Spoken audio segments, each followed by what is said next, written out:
Hi, Dan Prusher here for the International Living community page. I'm going to go through just a couple of the questions on our community page. It has really been active this week, and good reason. We have more than 24 experts answering questions in almost 24 separate categories for living and moving and working and investing overseas. So this is just a selection of some of those questions for this week. Some really interesting questions. Stacy asks, I'm a single 40-something looking for a safe and nice beach town or possibly a place in Panama City to spend 1 month starting in late June. I need internet. I'm fine with a studio or small place. How much would my living expenses be? Any suggestions where to go?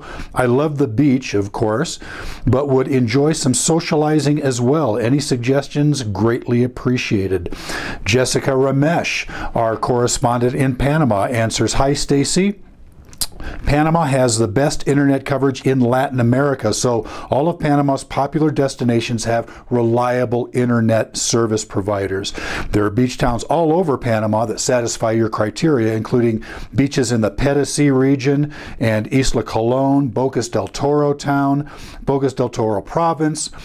Coronado, of course, is the most popular beach town for expats living in Panama due to its strategic location close to Panama City and the dry arc of Panama.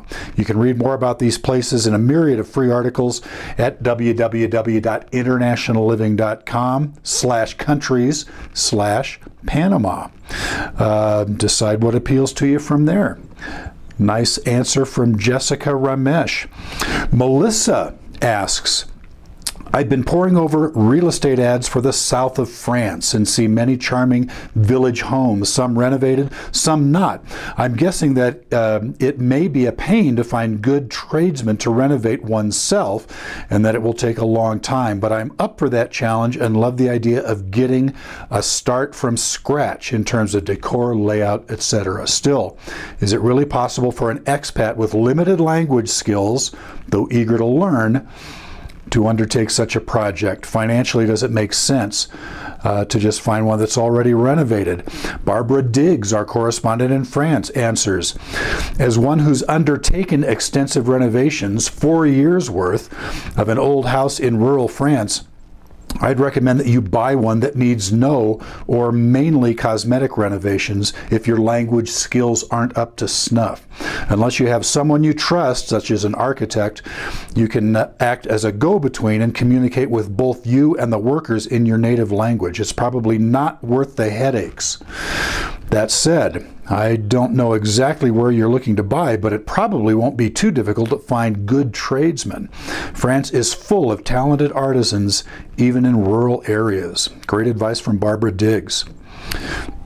Here's a question from Kevin, who asks, what's the best way to find inexpensive places to stay while on vacation in Costa Rica? Seems as though the internet mostly shows the larger, more expensive hotels. Is there some way to find an inn or place to stay that is owned by locals and not some conglomerate? Besides, why spend $100 a night when all you're going to do is sleep there? And Kevin asked this directly to our correspondent in Costa Rica, Jason. Thanks for your response, Jason. You're a wealth of information. And he is. Jason answers, great questions. A few things to keep in mind. TripAdvisor.com is a good resource for finding good accommodations at different price levels. Plus, you can check out what past guests have said. I often cross-reference this with entries from guidebooks. Also, hostels aren't just full of backpackers. Many are very clean and quiet with private rooms, more like small, simple hotels for a bargain price. No TV or fridge in the room maybe, but as you said, you won't be in the room much. B&Bs are good options too. Always check online reviews. Excellent advice. And here's one from Yvonne. We're interested in retiring early but have 3 horses we can't live without. Any recommendations on how to retire with horses? Susan Haskins answers, it can be done. I know people who've taken horses to both Mexico and Ecuador. You'll need to decide where you're moving and then find a reliable customs broker / pet facilitator to help you through the process. Get professional help. Always good advice. Just a sampling of some of the questions on the IL community page this week. There are tons more here, and if you have a question, get on the IL community page at community.internationalliving.com and ask your question.